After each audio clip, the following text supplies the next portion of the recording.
Hello everyone, welcome back to another video with me. It's the weekend, it's a cold weekend, and so I decided, hey, this is the perfect time to answer some of those questions that I have not done so. Questions about selling your products at markets, vending markets, farmers markets, craft shows, things like that. So I came up with about, 7 or 8 things that I wanted to discuss with you. Get your pen and paper and let's do it.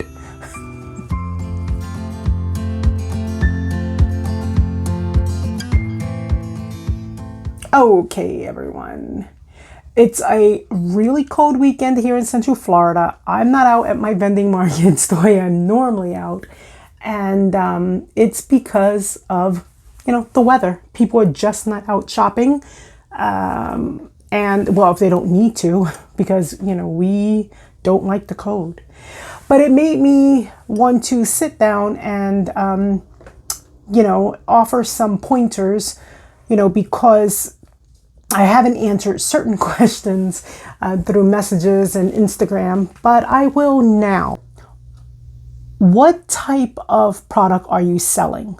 Will you be a good fit for a farmer's market? You need to think that the average person is going to a farmer's market. They're not looking to spend hundreds of dollars. They may, if you are selling at a market like that, they may take your card, hold on to your card and your information to consider for a future purchase. But if you are looking to make funds to replenish that hobby, high-end items probably won't be doing well at a farmer's market. Okay, so the first thing, you have to consider your item. Will you be a good fit? If you are a good fit, let's think, where do you find markets? How do you know what markets are out there? 1, social media. Social media. Facebook groups, Instagram. What you want to do is go ahead and use hashtags, type in what you're looking for. Type in a neighborhood, type in a town, and then use keywords like, farmers markets so that you can see where farmers markets are available close by you. You can do that, then contact whoever the contact person is or send them a message through the Facebook or the Instagram and inquire about, what their fees are. Inquire about becoming a vendor at their booth, at their farmers market. You definitely want to find out how many businesses are there that sell the same product that you are looking to sell. That's really important. You don't want to find a market, that if you make soap, you don't want to be at a market with 5 other people that sell the same soaps. Not unless it's a special craft show where there's approximately 200 vendors. Okay? Because 9 times out of 10, whether you have a really good product or not, what you'll find is that at a market, people love to go back to their same vendors, which I'll talk about that later on in a few minutes. But so Facebook, Instagram, you could look around your neighborhood for flyers. If you go to the supermarket, they have a community post, or at your local craft shop, wherever you buy your supplies, sometimes they hang flyers. Sometimes schools post because they're having markets in order to, support a certain program or a sports team they have. Think about places where you have been. Where have you happened to drive up or walk up and magically see like, oh, something's going on here? So yes, and word of mouth, friends. Okay. Now, if you have come up with an idea for items to sell, and if you're able to find markets, then the next thing you need to think about is this, and be realistic, okay? So that brings me to point number 3. Customer service. Are you friendly? Are you a people person? If you're not, just stop all this right now. Because you can't be at a vendor market, at a farmer's market where people love to go to the same place weekly and not be a friendly person. Let's be real, you just can't. Something that drives me insane when I go to a farmer's market, if I step into someone's booth and if they don't acknowledge me within the first minute, I'm gone. I walk right back out. Why? Because it takes a moment just to smile at someone. It doesn't matter if you're busy or not as a vendor. If you're not a people person, if you cannot smile, a simple smile to a customer that walks in your booth, or even say, good morning, you're not hounding them. What you're doing is you're being friendly. Okay. If you can't do that, or if you have to keep your face in your phone at all times, because you're on social media doing something, it's not for you. A market is not for you. I'm being real. One of the greatest things about going to a farmer's market or being at a farmer's market is because it's a sense of comfort. It's Saturday or Sunday morning. People love to stroll out. They like to take their time. Most time customers love to go to the same place over and over again, so they get friendly with the vendors. It may be hard for some people to be friendly and communicate, but ultimately what happens is that if you are friendly, it just means that you're going to get additional sales from them, which I talk about in a few moments. Yeah, so if you're not friendly, it doesn't matter what product you have, you just may as well consider selling online on Etsy or something. Okay, don't even waste your time. Weather, weather could be, it could change at any time. Sure, there are, heaters that you can put in your tent. Yes, you can get a tent with walls, which I talk about in a second, but consider weather. Okay, it's unpredictable. That's it. It's unpredictable. Decide you want to go ahead, right? Now the next steps you need to think about is, how do I make this all legal? How can I do this? How do I do it? You have to consider how to make your business legal. If it's just going to be a hobby, and if you do not think you want to, participate in markets on a continuous basis, you may get around, once or twice showing up at a market. However, a lot of paperwork is involved, and right now markets are stepping towards that paper trail. So you may need to check your requirements for your state and that actual market that you want to participate in. You need to go onto your state website and do the licensing for your state, then your county. Some places require you to have insurance. Okay, so look into those legalities. You want to make sure that you have a name for yourself that represents your business, whatever it is you're creating. Okay, be creative with it. You might want to look into what the cost of the market is. A good, for a farmer's market, $20, $25, some even charge $30. Other than that, I personally tend to stay away from them because then you're stepping into other areas. Okay. Around the holidays, when there are craft shows, some craft shows do charge a lot more because you're getting thousands of people to these specific events, like meaning spring markets, spring craft shows, or, holiday craft shows. In that case, that's normal to pay, upwards sometimes, $75 or more for a booth if you're interested in participating. You have to expect that when you're getting thousands of people, you have access to more people. So it's natural that the fee will be a bit higher. Okay, so consider those costs. You need to have a tent. Don't go buying a super huge tent. A 10 by 10 is the norm when you want to participate in vendor markets. Some spaces are already allotted, and some you just actually just bring your tent and you can set up wherever you would like. However, spaces are normally 10 by 10. If you want anything larger than that, some may require you to pay for two slots, two vending booths. So be careful with what size tent you choose. Okay. Also, because you don't want to encroach upon another vendor space.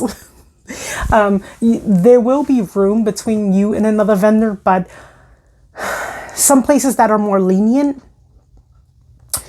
depending on the size of people's tents, it becomes very uncomfortable when there's only a certain amount of space to be squeezed in. You don't want to do that. Okay. You can purchase walls for your tent. There are commercial tents that come with walls, but you can purchase some separate if yours doesn't come with the walls. Walls are good for wind. So it's not a necessity. Think about that down the road if you continue vending. Tables. Those very durable tables that fold up, they have them like at the clubhouses, you can get some 8 feet, some foldable ones that are 6 feet, and smaller. You need some tables. So you need tables, you need tablecloths. Don't go with anything that's flashy. No tablecloths that are like neon green, nothing neon pink, unless of course your actual, your logo, your branding is neon pink and black. But in any case, I would just stick with a solid color and, just accentuate your items with the bright colors, because people will get turned off and what you see in the shade doesn't look good in the sun sometimes. So keep that in mind. So yeah, you need tablecloths.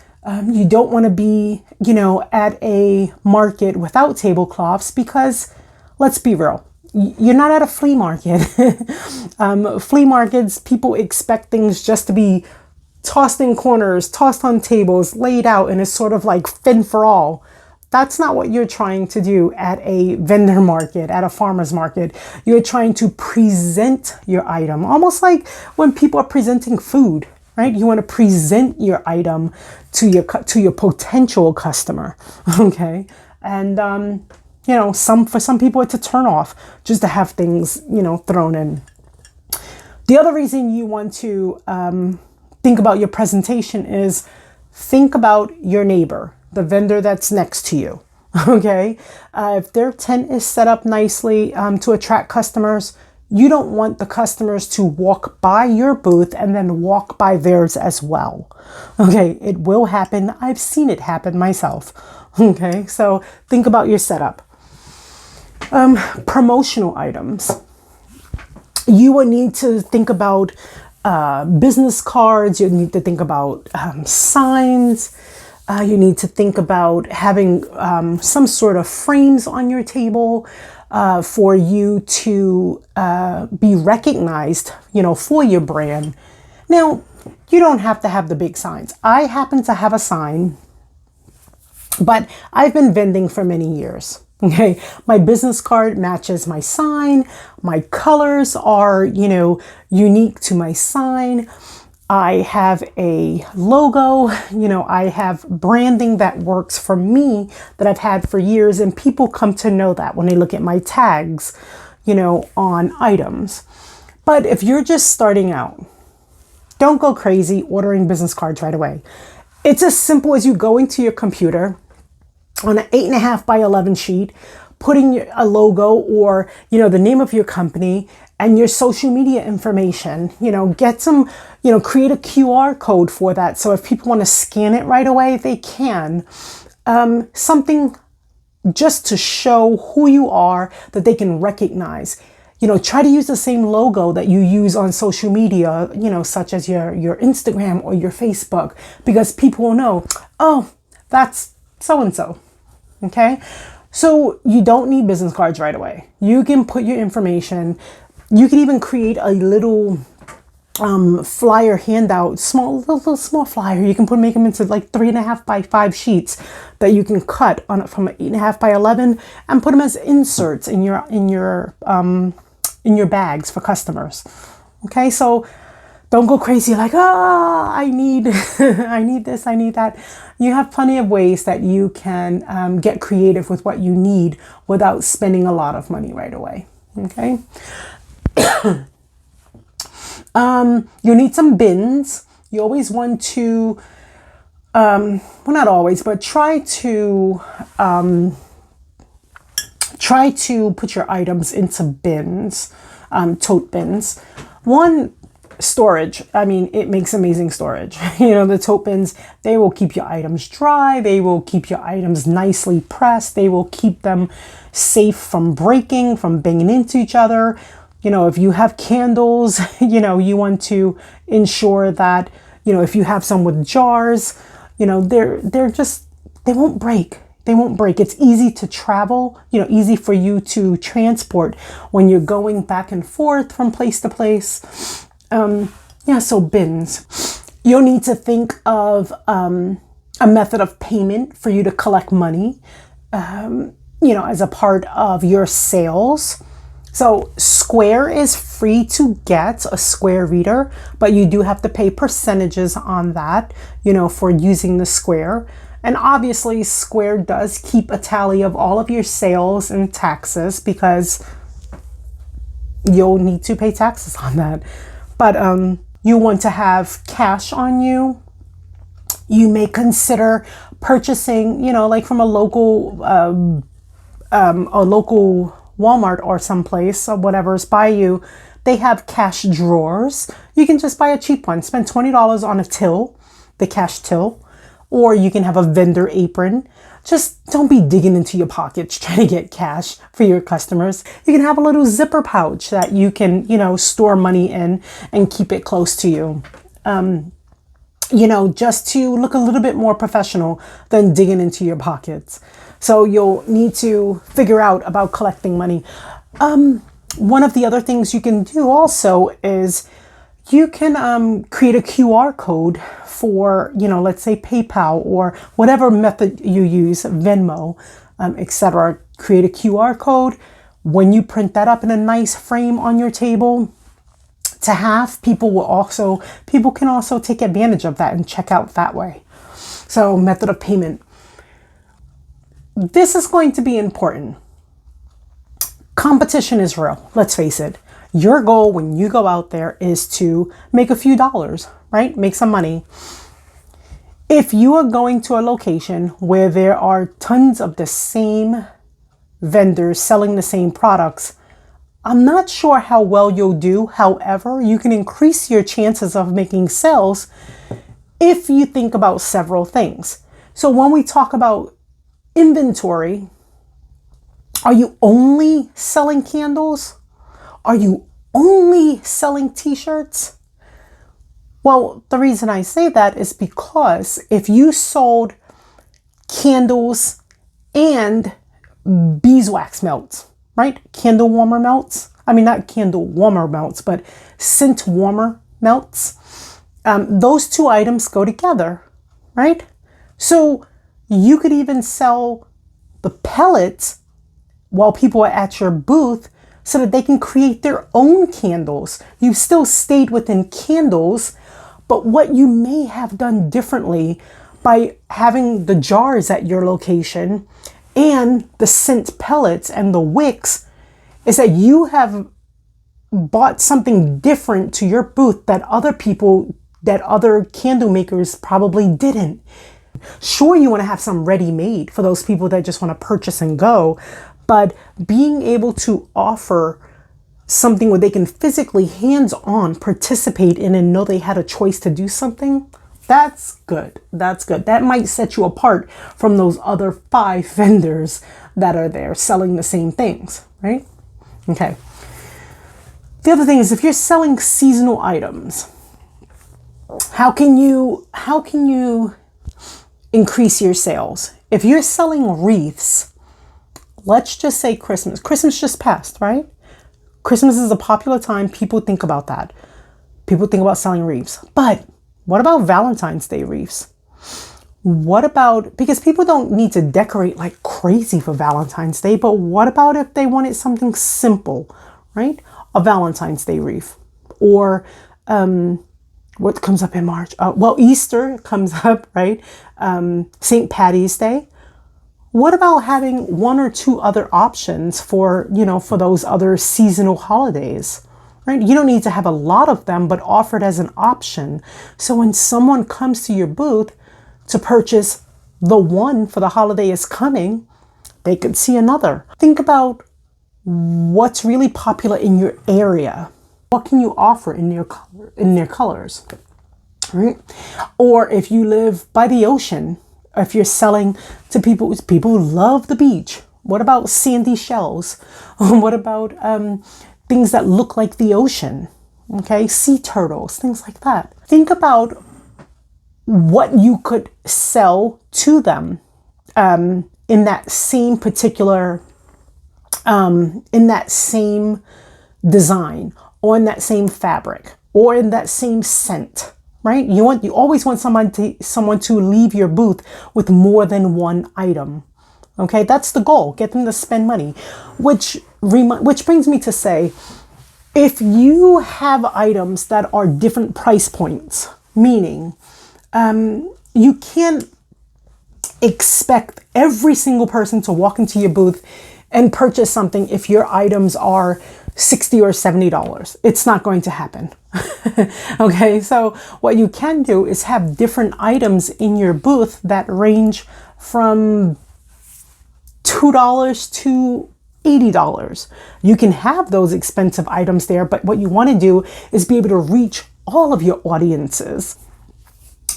So consider that, different price points when you're thinking of inventory. Start off with maybe 10 items, like 10 items of 10 products. Did I say that right? 10 of 10. 10 of the items that you want of different products. How's that? And 10 of 10. That's a good number. Okay, because it's not too much, it's not too little. I mean, if you have more, so what? Then it just means you have more for a later date.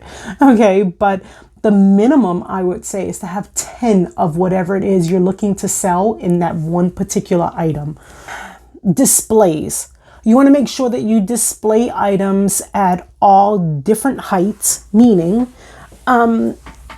you have some things that are put down on your table. You have some things that are put up, that are hung. You may have some things on shelves. You might have things, on platforms that you've designed. And if you get some nice tablecloths or the booth, they're not tablecloths, but they are, they're meant for table covers. Anyway, the platforms can go directly underneath these, but, create some little shelving on your table. That will really, really help out, because people's eyes, when they're walking by, their eyes are straight, but they look left, they look right. So you want to be sure to attract them in different areas, Sometimes think outside the box with your shelves, think shoe racks, think, wooden displays, think tier level.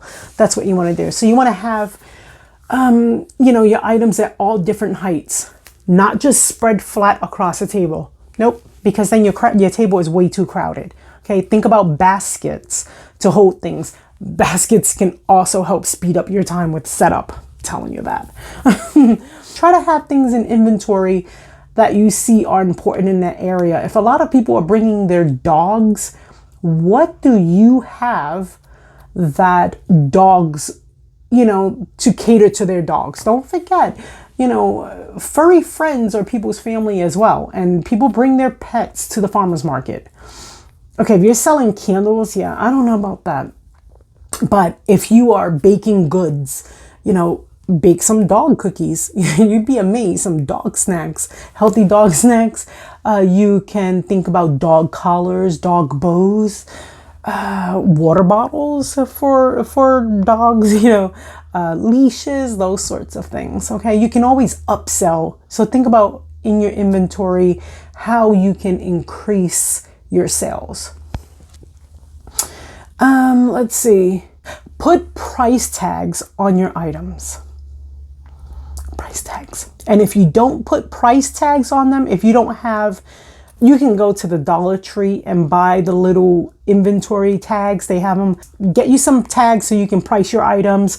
Another good thing to do is on each table, try to have a small frame, small 5x7 frame or 4x6 frame that has the cost of some of your items, some of your most popular items. People don't like to ask how much something is. Some people won't ask. They'll just purchase it. But other people, they like to know the cost of things, to know what they're spending. And you've gotta admit, I mean, it's a comfort level in that, knowing, do I think this product is worth it? Or maybe they came to the farmer's market with only $50 in cash. So they want to know, how much they're spending. They may really like your products, but it will ease people's minds, in comfort level if they can see prices. You'll definitely need bags. Okay, people, a lot of people come to the farmer's market with reusable bags, but always have a bag option for them. And no one is saying you have to go out and spend a whole lot of money purchasing bags for these items. If you have small items, like candles, you could go and purchase, the lunch bags that come in the lunch section, the brown bags. You can go and purchase, 100 of them, in the school section in the supermarket for lunch bags. Or Amazon has a lot of good options where you can buy them in bulk. Okay. But definitely do that. You'll find that a lot of people do carry their bags, but it's always good to have an option for bags to be purchased. And you can make your own stickers to go on the outside of those bags. Okay. What else? The last thing to think about is on the day that you show up for the market, go early. Go early. Some may have select times that you can set up. Other people might have there might be a window for setup. Pay attention to that window of time. Don't be that person that, shows up, 30 minutes before the market, because people are already there shopping 30 minutes before a market. They are.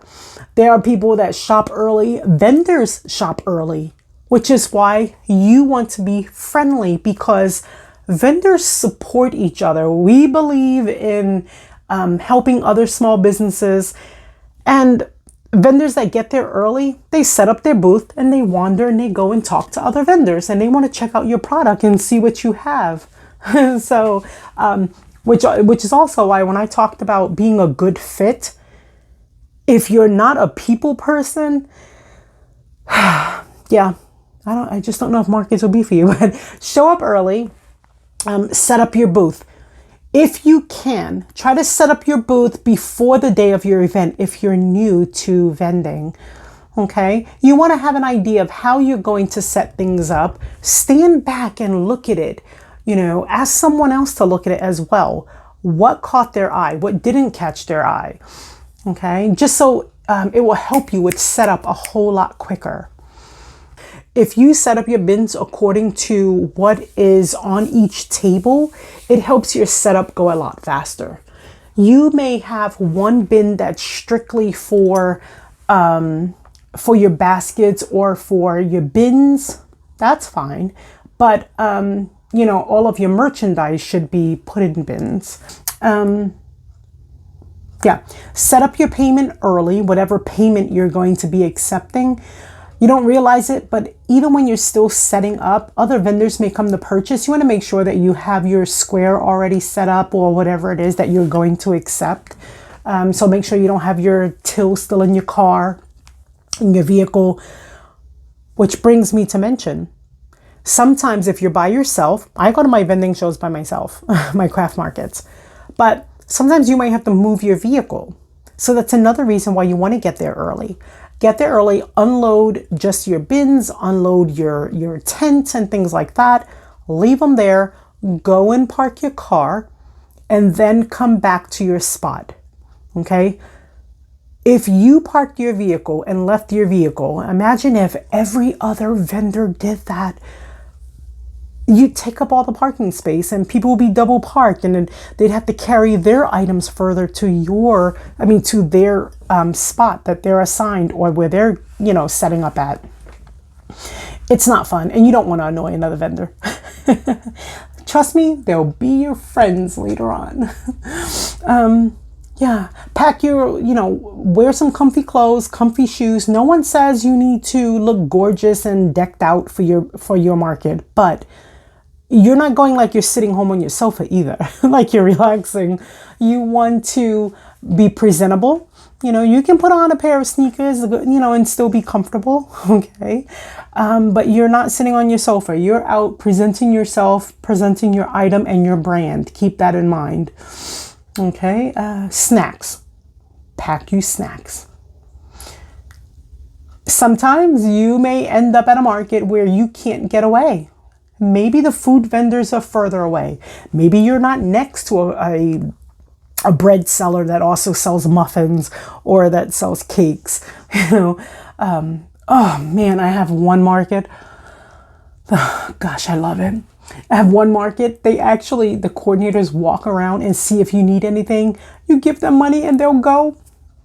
They'll go to whatever food vendor you want them to, and they'll purchase your items for you and bring it back to you. Now, you see, that's good for people like me who go by myself to my markets. Of course, I pack my snacks, but I pack some things, but I love to support other vendors. So I love to purchase things, or sometimes we barter. So get there early. You don't want to be rushing. Rushing is not good. You'll feel flustered and you don't want to do that. You want to be able to arrive early so that you're comfortable, so that you are in the zone for talking to customers, meeting customers, and it just helps you be more organized so that you're not rushed. Okay. Don't forget a chair. There will be downtimes. You can, reorganize your table during downtimes if no one is in your booth. Just straighten up things. Kids like to fiddle with things. Maybe the wind blows. So keep an eye on your table. Pay attention to if you want to change placement of a product. Maybe you might want to arrange your table by colors, color and items. But maybe you feel like you want something to get more attention than another. Okay, so use that time during slow times at your booth. I guess the last thing to say is just post on social media when you're going to be at a specific market. Post on your Instagram, post on your Facebook. Maybe you can offer 10% off for your first market to customers that come out, that follow you. You think about it yourself. Maybe $5 off of 30, something. You will get to know your customers, or your people. But the most important thing is, if it's your first time selling, you want to be friendly. You want to open the door for future sales. So just consider, offering a little something in order to get something back later on. Okay. Yes, it's not a big department store where you are making tons of profit. Okay. You might be working off of maybe 35 or 40% profit, but the point is, it will come back to you later if you do have that good attitude, if you are organized, if you have quality products, if you set your table up right, if you're talking to your customers, I guarantee you it will come back later on. So, and that's what you have to look forward to. And let your customers know where they can reach you. Give them means to contact you, not your personal means, of course not, but just let them see that, you'll be back again. and that you are looking forward to offering them new products. I am not the greatest on social media because I am busy creating. But my customers know that, and they love me, and they look forward to seeing me, and they're like, what do you have? What do you have? What do you have? If you're not great at social media, get good at something else, so that even if you, and it's not that I shouldn't say I'm not great at it. I should say that I'm busy creating, and whereas I am, the person to handle every aspect in my business, I choose to put the time in more in other areas. Okay. So, but it's okay. Customers, if you go to the same markets again and again and form relationships, they'll know. Listen, Nikki doesn't post a lot, but I know she'll be here, and I speak to her all the time. I know what her plan is, and, they'll get to know you. But in terms of meeting and gathering new clients, then you want to be posting on social media, ever so often. That's it. That's all I got.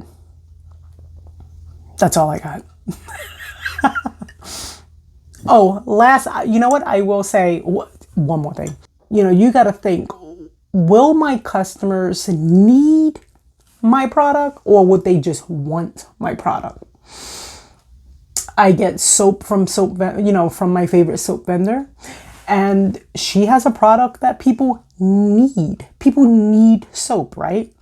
So they'll come again and again and again. The difference is if they purchase from the same vendor or not. So if you don't have that product that people will need, then you have to make them want your product. Okay.